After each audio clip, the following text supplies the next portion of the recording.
Hi, I'm Nadia. I'm Jillian. And I'm Shauna. And today we're going to take a deep dive into the language inequality between girls' clothing and boys' clothing in advertisements. Yeah. We're currently in a children's clothing store. Have you ever stopped to think about the difference in language in girls' clothing versus boys' clothing? Now let's get into it. This asset depicts two Redbubble t-shirts, both depicting the same message, or at least very similar.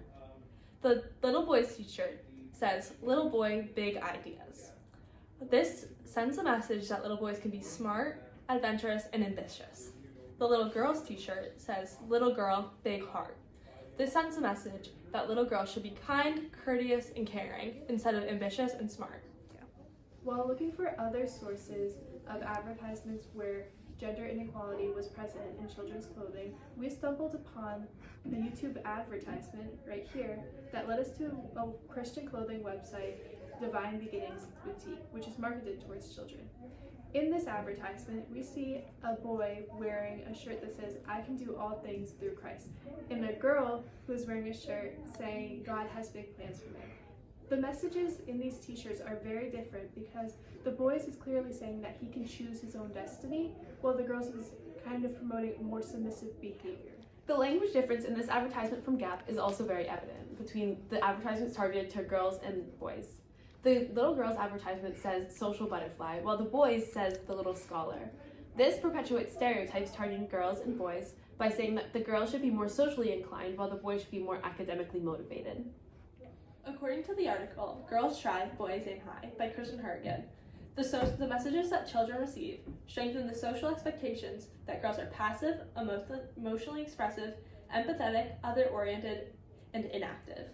Though the messages that we send to children via literature or clothing might not explicitly state this, the underlying meaning of the language used sends this message.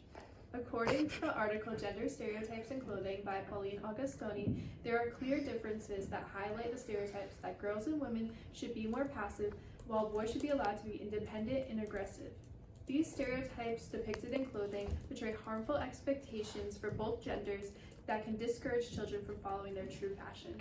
According to the article, "Is It a Woman's World?" by Kinco Szabó, we live in a society that is not only saturated with media, but also with stereotypes that are cultivated through the media that we consume. These stereotypes police the things that both girls and boys believe that they are able to do in the future. Although stereotyping is a strategy in marketing, this becomes problematic when it limits the opportunities and expectations of a group or when it leads to negative connotations of a group. Advertisements targeted toward children perpetuating stereotypes fit this description because it is unconscious. Even though it is unconscious, they limit the futures of both genders. In Built for Boyhood by Nareissa L. they explain how advertisements influence the thoughts of children.